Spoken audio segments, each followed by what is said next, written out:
Hey everyone, it's Chrono from the Headphone Show. This right here is a vacuum tube. Said vacuum tube goes into the fancy amplifier that's sitting behind me, maybe you can see it, and it makes nice sounds.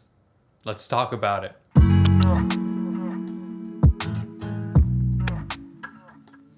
Okay, so let's be honest, the headphone hobby is pretty niche as is, yet within it there is another niche, which is the market and use of tube amplifiers.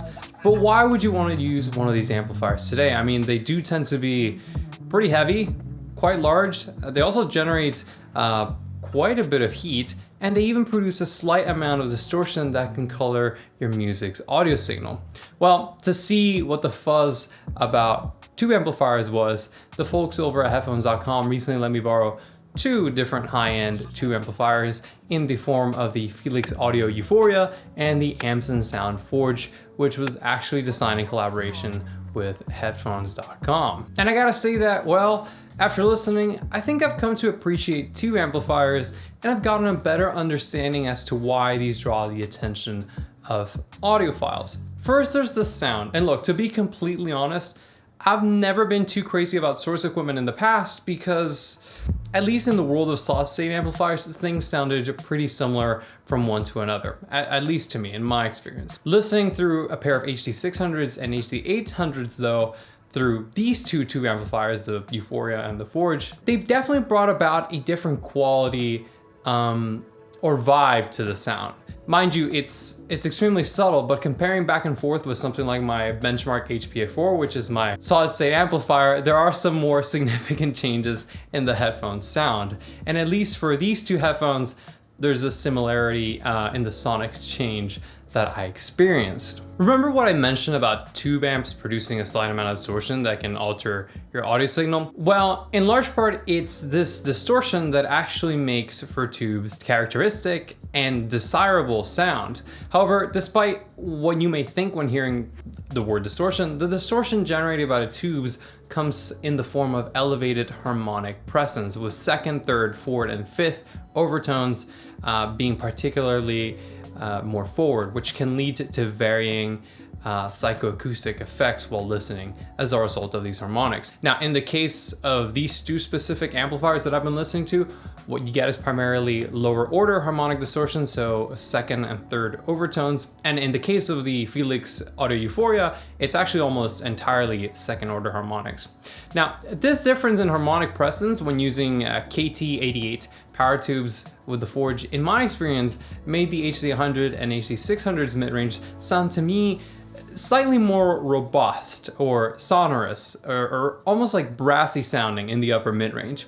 And when listening to the Euphoria or the Forge with the 6L6 tube, so when I did a bit of a tube roll, the experience was a bit different, with the effect being that both headphones actually sounded a little bit warmer, perhaps a tad bit blunted in the upper mid-range. Now, there were a few other effects that I noticed that were particularly more pronounced when listening through the Forge with KT88 power tubes.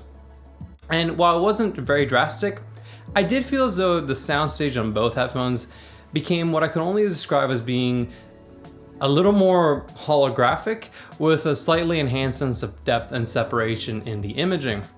Additionally, on the Forge, but not on the Euphoria, the bass on the HD100S seemed to be the slightest bit tighter and cleaner than what I normally experience when listening to the headphone. Now, one thing to consider here is that different headphones will interact differently based on their impedance and the amplifier's output impedance. Both of the headphones I have here have an impedance of 300 ohms, and I'm assuming that that's why the amp's effect is similar on both of them, but I'll let Andrew tell you more about that. Okay, so basically here's what you need to know when it comes to output impedance, specifically to do with pairing headphones with amplifiers, and in this case we're talking about tube amplifiers. Tube amplifiers can often have much higher output impedances than what you would typically find with common solid-state amplifiers. And sometimes they can go even up to 200, 300 ohm for the output impedance, depending on, how it's designed. And what this means is that depending on the headphones you're trying to drive, you're going to see a different effect. And it's very important to think about the relationship between the headphones you're trying to drive and the amplifier you're trying to drive them from, not just because of the various different sound character that you're going to get, but also because of the relationship for the headphone and the output impedance of the amplifier and how the headphone might change. Now, ideally, you'd be looking at the headphone's impedance curve to determine how it's going to react, but for the moment, I think there's a good rule of thumb that you can follow. When you have high impedance headphones like the Sennheiser HD800S right here, you generally don't have to worry too much about the frequency response changing all that much out of the different output impedances that you have. It'll change a little bit, likely in the bass with much higher output impedances, but it's really not going to change all that much. Contrast that with headphones like the Focals, like this, the Focal Stellia here. You're going to see a much bigger change when driving it off of higher output impedance sources like the Forge here in front of me.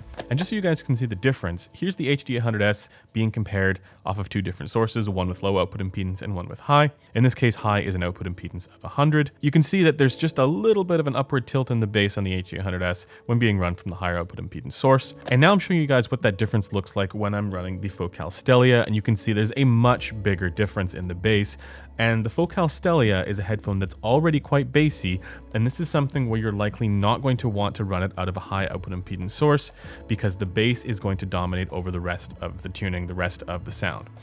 And so there are some headphones where you're going to want to do this kind of pairing. There are other headphones where you want to be much more careful about the output impedance that you're running it from. So if all of this is too confusing, a good rule of thumb to follow would be that with high impedance headphones like the Sennheiser HD100S here, high output impedance from a source isn't really something you need to worry about all that much. But when it comes to low impedance headphones, some of them will change, and it's worth paying attention to that. Thank you, Andrew. Moving on from sound though, I feel like I must also add that there is a sort of charm to tube amplifiers. We're talking about vintage technology really, that's been revitalized for modern use case scenarios, making them appealing for, tech aficionados, and it also makes them not only unique in the way that they function, but also in their appearance. There's a sort of elegance and sleekness to their design, which when you pair it with the soft glow from the glass tubes, it makes them like a centerpiece in my desk setup. So if I had to summarize it, I'd say that yes, these two amplifiers without a doubt have made for my best listening experiences so far. They were very lively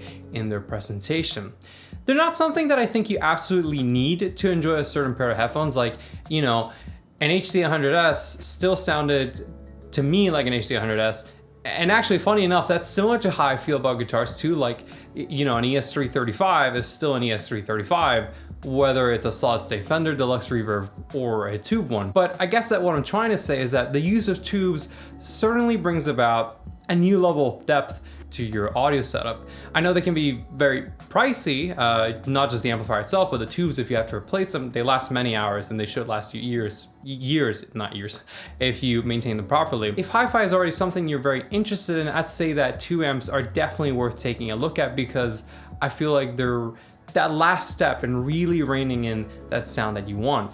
Again, it's subtle, but I think that playing around with different tube amps and tube rolling can help you in getting even more out of your listening experience by letting you tweak your sound more to your preference. Anyways, that is all for me today. I hope you enjoyed this video or found it useful. If you did, do consider dropping a like. If you'd like to learn more about the Forge, about other amplifiers, or about headphones, I highly encourage you to check out the guides and review section available on headphones.com. For more headphone audio content, stay tuned by subscribing to the Headphone Show here on YouTube. And until next time, this is Chrono signing off.